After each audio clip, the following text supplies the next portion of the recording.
Hello everyone. This is the first recorded lecture for our International Journalism course. First, let me tell you it's not easy, I understand. Like I have to shift my recording to another room because my wife was cooking. So you will be facing the same problems and the days get boring naturally. I don't know when you will be viewing this video, but from tomorrow onwards we have a lockdown in Lahore. But that's the way it is. Let me show you the book. You already know the book. I hope you can see that. This is International Journalism from Kevin Williams. All of you have the book. Or at least I have given it. If you don't have the book, please do let me know that I'll try to get a scan of it and share it with you so that we don't have any problems. There is another book which I didn't show you earlier because it was in the course, but we were not yet there. It's a similar book. It's kind of the World News Prism, digital, social, and interactive. So here is the book. It's in the course. I'll make sure that you get this one. Nothing to worry about. Basically, the course says that we are having the themes that we are deciding are mostly in the first book. There are some themes which might get some support from the second book, and I'll just be sharing material along with the lectures. You will have scans of the chapters whichever are helpful. These are old textbooks, both of these, used globally. Especially Kevin Williams' book is considered to be the most important book in international journalism. So it's a good book. It's easily written. You did read a couple of chapters from this, and I have decided to divide our course into 5 themes, like one that we already had studied and 5 more. The first one is what is international journalism? We did discuss this, that what is international journalism? Normally international journalism is a kind of journalism where you discuss international events. And what are international events? Like big international events are like, right now coronavirus is a big international event. It's health communication and international journalism, along with politics and all these things in one package. Most of the international journalism themes are like that. So these are kind of intertwined. There are many things in the same. The easiest definition of international journalism is there are home news abroad, there are foreign news at home, and these themes. We did discuss what home news abroad is, that when our Prime Minister addressed the UN General Assembly, our home news abroad. Our Prime Minister was there, so this made our home news abroad. If a foreign minister or a foreign dignitary or whosoever visits Pakistan, it makes kind of foreign news at home. So these are the main categorizations. You can just easily read them in the first chapter, and most of you already know that, but we'll make sure that in the next lecture I include all these themes and give you a detailed analysis of that. Then becomes one of the most important themes that we study, which is globalization and international journalism. Like globalization has influenced international journalism in 2 ways. One of them is technology, the explosion of technology, which includes from your cell phones to the way we travel and access to different parts of the world. Like it's easier to reach another country, to a far off continent in our present days then people used to visit one city, like if you plan to visit Lahore, Peshawar from Lahore, it will take more effort. But if you decide to travel to the US, not right now, but it's easy. Like you go to the airport, you fly, it costs, but it's easy. Like international travel has become a lot easier than it was earlier. It's not cheaper, but it's affordable, and there are a lot of international stakes. That's one part of it, which is easily understandable. Like you are connected with everybody. It's a globalized world. There are themes that help each other, or there are themes that are contradictory to each other. But we know what's going on in the world. The most important development of our present day life is knowledge about coronavirus. The way we know about it, like there was a early 20th century influenza pandemic, and millions of people died. 1/3 of the dead were from the Indian subcontinent. At that time, Pakistan and India were the same country, but nobody knew. Now we are all informed. Everybody is just telling us what to do. And in the same way, it affects journalism. It's a globalized world where different ways of life and thinking help and support each other or oppose each other. So that's the second theme that we'll discuss.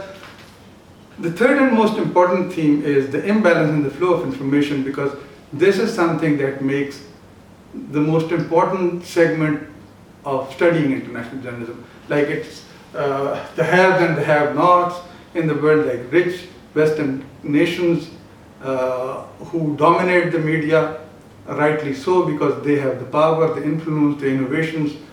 But it has become a very mismanaged world when it comes to international journalism, because the narrative or the discourse patterns of countries with huge populations but with less money or underdeveloped or backward doesn't go as far as the ones that are more powerful. Like smaller Scandinavian countries are more important in international media, and the same is the image. Then big countries like Pakistan, for example, imagine Brazil being on the back burner, imagine many countries in Latin America, whereas most of the time what we know about the Americas is the US and Canada, and the rest of the world is kind of doing something wrong, and all these things that we complain about. That's the theme which is based on imbalance in the flow of information. Imbalance in the flow of information was discussed earlier in the 1960s, and there was a McBride Commission. We discussed that. Also, we'll do it in detail. And again, along with that is the dominance of the English language, because English is not the most spoken language in the world, but because of the news agencies, there's the news outlets, and the dominance in the international media, wherever you go, English language is available, English language media is available, and also the Anglo-American model of doing international journalism, or rather journalism at all, is also important. The ideas of objectivity, how you write a story, what's important, what should you take out, what should you keep in, and all these questions are part of this theme, which is central to our studies. It's the imbalance in the flow of information. Then comes one important topic, which is also part of our course, 4 weeks course, which we do in collaboration with Stanford and RMIT, Melbourne, and it's about international correspondence. So how do international correspondents work? Who are they?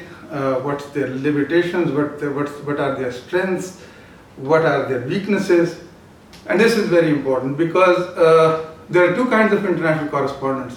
One are the ones who represent countries who dominate the news media, like the Western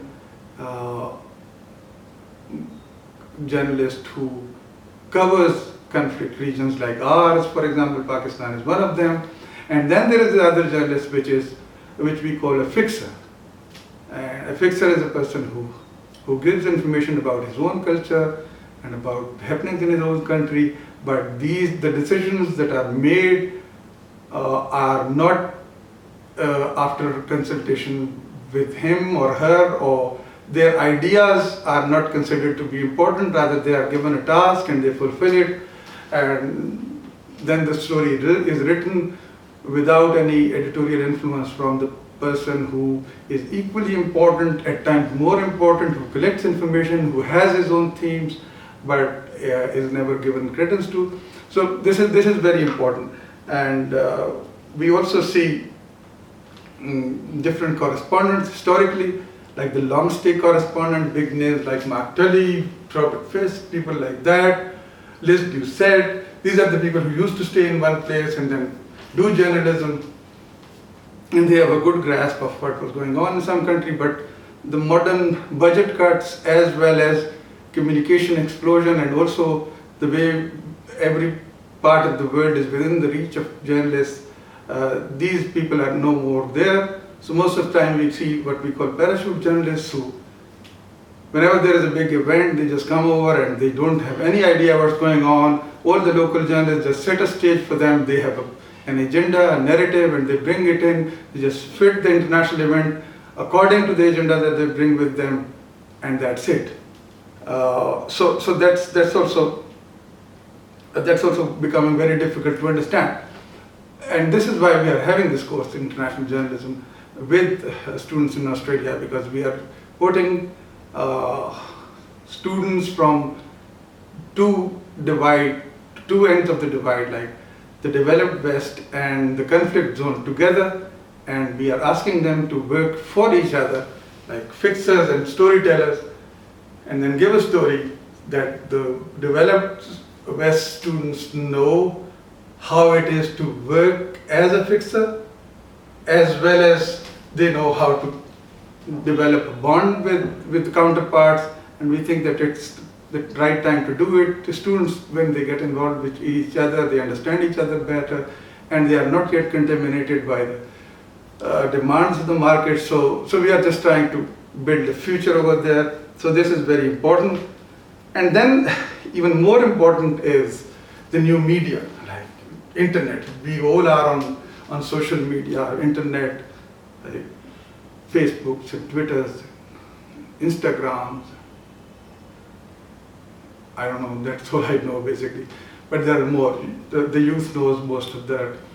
But this social media is also influencing, internet and social media both are also influencing every specific area of journalism, but international journalism is influenced most by that. And that's why we are going to discuss that. We are going to understand how international media helps and hinders good journalism.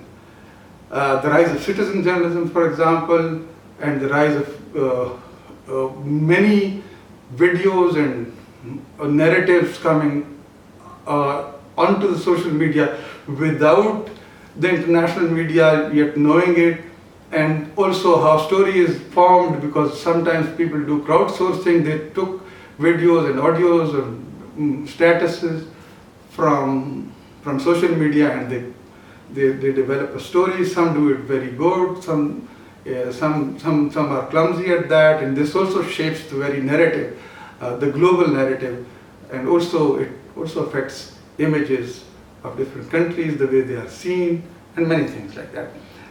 Last theme that we would like to discuss right now is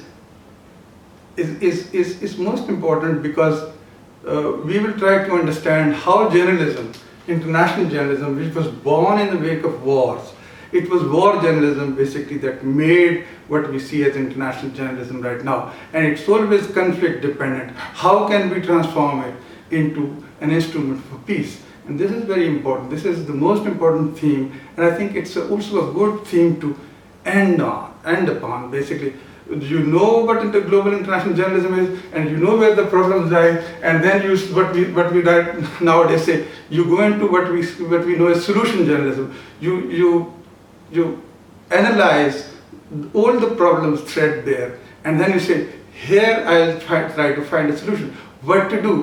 One of those solutions is in the earlier part where we are working together with students from developed West. So we are trying to find a solution. We are identifying the problem, and then we are looking for solution. And right now here we are trying to develop the very main thematics of whether it's possible to do international journalism without focusing on conflict, whether it's possible that when all sensation is taken out, is it possible to tell a story from any other part of the world? And I think that's something that should end the course for international journalism. And once you go through the whole process, I'm sure that you will be well within, it will be well within your reach to move into further studies in international journalism. So thank you very much for listening.